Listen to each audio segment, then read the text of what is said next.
important information that your bar attorney will never tell you. Forward. The following information provided by Judge Dale, a retired federal judge, is extremely important for all Americans. Since the founding of our country, the elite and their robber baron partners have fabricated our history, taken control of our economy, and altered our form of government and legal system. Judge Dale reveals ways we can best defend ourselves from the current parasitic corporate government and injustice system. As Judge Dale has exposed many times, bar attorneys have been indoctrinated as well. Their job today is to prevent people from understanding our reality and keep us locked into the legal system they were trained to implement. The current system works to their benefit and to our detriment. Confirmation of this truth can be found on www.anticorruptionsociety.com.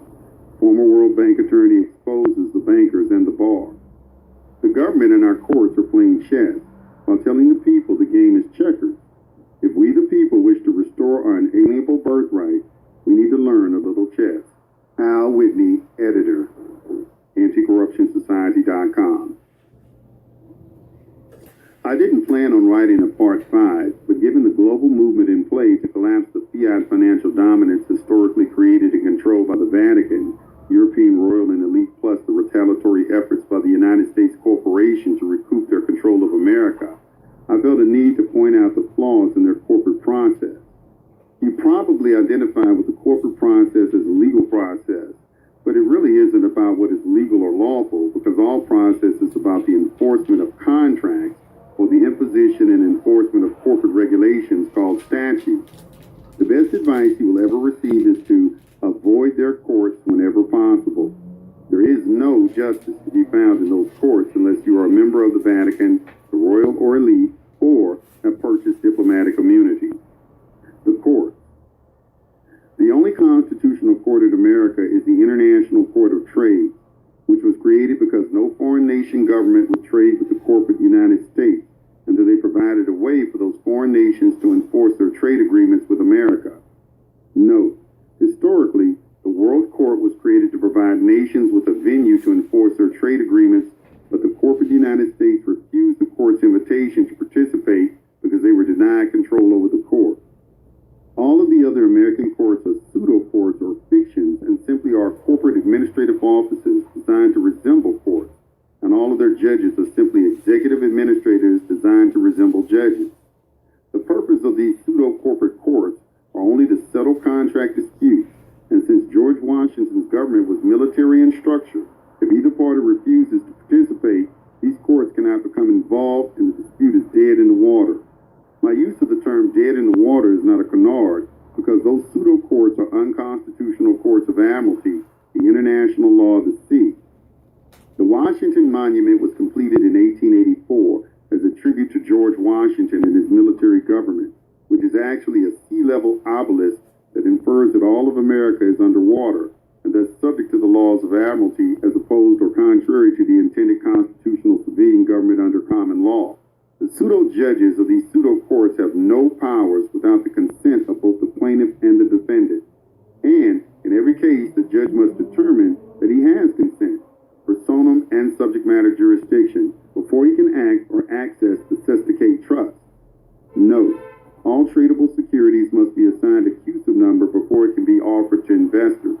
Birth certificates and Social Security applications are converted into government securities, assigned a CUSIP number, grouped into lots, and then are marked as a mutual fund investment. Upon maturity, the profits are moved into a government cesticate trust, and if you are still alive, the certified documents are reinvested. It is the funds contained in these cesticate trusts that the judge, clerk, and county prosecutor are really after or interested in. This trust actually pays all of your debts, but nobody tells you that because the elite consider those assets to be their property, and the Federal Reserve System is responsible for the management of those investments. The Court Registry Investment System, also known as CRIP, the system that connects the courts to the Federal Reserve. Social Security, SSI, SSD, Medicare, and Medicaid are all financed by the trust. The government makes you pay taxes and a portion of your wages supposedly to pay for these services, which they can borrow at any time for any reason, since they cannot access the cesticate trust to finance their wars or to bail out Wall Street and their patron corporations. The public is encouraged to purchase all kinds of insurance protection when the trust actually pays for all physical damages, medical costs, new technology, and death benefits. The hype to purchase insurance is a ploy to keep us in poverty and profit off our stupidity because the Vatican owns a controlling interest in all insurance companies. You may receive a monthly statement from a mortgage company, loan company, or utility company, which usually has already been paid by the trust. Almost all of these corporate businesses double dip and hope that you've been conditioned well enough by their credit scams to pay them a second time. Instead of paying that statement next time, sign it approved and mail it back to them. If they then contact you about payment, ask them to send you a true bill instead of a statement, and you'll be glad to pay it. A statement documents what was due and paid, whereas a true bill represents only what is due. Banks and utility companies have direct access into these sophisticated trusts, and all they needed was your name, social security number, and signature. Criminal law. There are no criminal laws in America because criminal laws would imply that the corporate United States government are sovereign that have absolute power over all living flesh and blood Americans, which of course is not true because the corporation is a fiction and therefore cannot be sovereign. Man is sovereign and is in control of his own destiny, and one day he will finally wake up and realize this to be true. This is, however, criminal contracts being enforced against us and with our consent, which are surreptitiously called criminal statutes. Our consent has been obtained by them vice versa our silence and failure to act or protest, which under law is defined as tacit procreation. In other words, tacit procreation. If someone accuses you of theft in writing and you fail to respond or deny those allegations in writing, your failure to deny or act is considered an admission of guilt. Or you receive a bill for goods or services that you never ordered or received, and you fail to deny those allegations. Your omission represents the truth of the matter, which imposes an obligation to pay.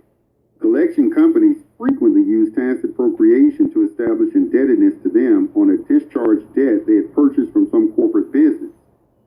Now you're probably thinking, no criminal laws? Well, that can't be true. A whole lot of people have been tried, convicted, and are doing time in American jails for breaking criminal laws. And my response to that is, true. They are in jail because they unknowingly accepted the criminal contract on behalf of their birth certificate and consented to be imprisoned as a condition of their conviction and punishment. Their lawyer didn't help any because he reinforced that situation by and through his notice of appearance to represent you. It is the birth certificate that is under arrest, which I will explain shortly.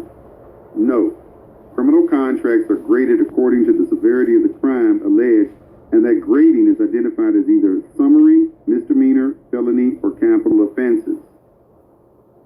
The criminal process usually begins with a police officer issuing a citation or making an arrest with or without a warrant, or the police officer or county attorney prepares a complaint based upon a sworn affidavit or an information which is presented to a judge, and a warrant is then issued. The defendant is subsequently arrested and is brought before a judge for arraignment. The complaint and warrant will reflect your birth name or identify you as a John Doe if your name is unknown, which is typed out in all capital letters. This is not a mistake on their part because it is your birth certificate that is under arrest and not your living flesh and blood person. The hope of these pseudo courts is that the flesh and blood person will be intimidated enough to accept responsibility for the birth certificate. Sounds crazy, but nothing is what it seems. It's all smoke and mirrors. Most police officers do not know or have these details and believe in what they are doing and believe the lawyers who counsel them in law like they are gods. Big mistake on their part, because just like everyone else, they too have been vigorously lied to. You can't trust lawyers to be inherently honest. Police officers are instructed to always print or type the defendant's name in capital letters, but they are never told the reason why. As a precaution, you should always carry a copy of your birth certificate with you as part of your identification papers, which I will explain in the next paragraph. At your arraignment or trial, the judge will ask you if you are the named individual, all caps birth name on the complaint, and your natural response will be to answer in the affirmative, but that is exactly what you don't want to do. Remove your birth certificate and respond to him by stating, I'm making a special limited appearance on behalf of the defendant who is right here, and hold up your birth certificate. Then state the following. As I understand this